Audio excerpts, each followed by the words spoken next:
Brought to you by Penguin.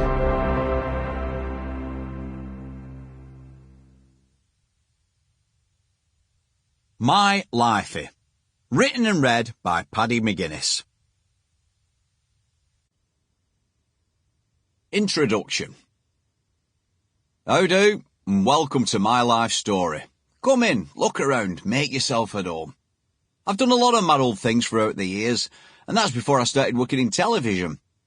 Sitting here, typing away or reading away, I find myself constantly thinking about what to tell you. This is totally new to me. I've not read a book cover to cover, let alone write one. I mean, do you want to know about when I was a kid and the stuff before teledom? Or is it just the show business side of things you want to read about? So, I decided to write about it all. Well, what I can remember at least. First things first, the title of the book. My Lifey. It is my life, and there's no doubt that catchphrase is very much part of television vernacular. I've got to say though, I wasn't short of titles. Here's a few I toyed with. Girl Power, The McGuinness Book of Records, Take Me Out of the Bookshop, The Bolton Wanderer, Let the Life See the Story, Catchphrases and Comedy, Phoenix Writes, Top Shelf to Top Gear, Lucky, me. In fact, Girl Power was the working title for a long time. When I sat down and started to properly look at my life, from playing outside on the cobbled streets of Bolton to walking down the red carpets in London, there was always one constant in my life. Strong women. All my life experiences so far, the highs and lows, decisions, work, relationships, have all been shaped or involved strong women. Don't get me wrong, there's a few good men, good name for a film that, along the way, but the most important role models in my life have always been female.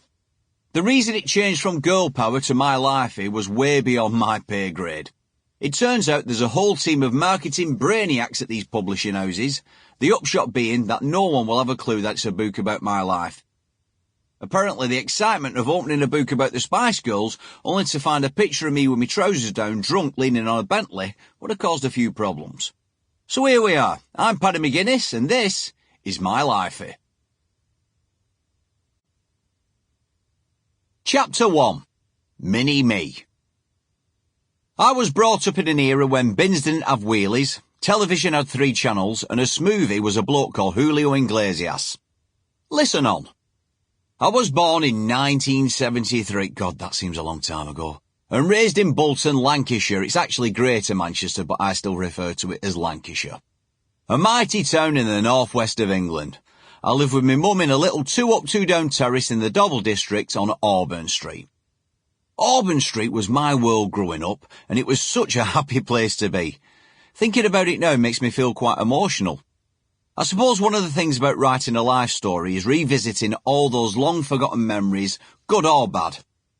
I do consider myself fortunate that my prime playing out years were in the 70s and 80s.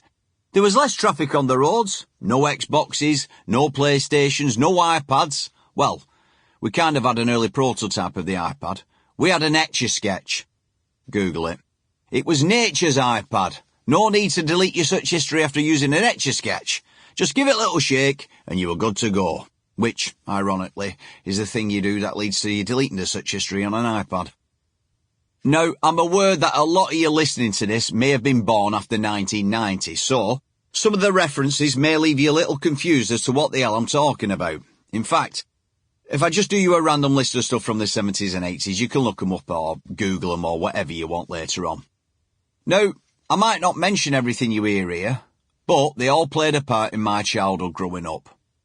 But yes, this book's also available electronically for all you young whippersnapper millennials. Okay, reference list. Toys and games. Stretch Armstrong, Kaplunk, He-Man, The $6 Million Man, Rubik's Cube, Cabbage Patch Kids, Tamagotchi, Action Man, Pac-Man, Pong, Kirby, Crossfire, Connect 4. Computers and electronics. Atari, ZX Spectrum, Amstrad CPC 464, Commodore 64, Sega, Game Boy, Hi-Fi's, Frogger, Donkey Kong. Again, I'm reading you all this stuff. It won't make any sense to you whatsoever if you were born after 1990, but trust me, these were gold. People, Cilla Black. Sample complete. Ready to continue?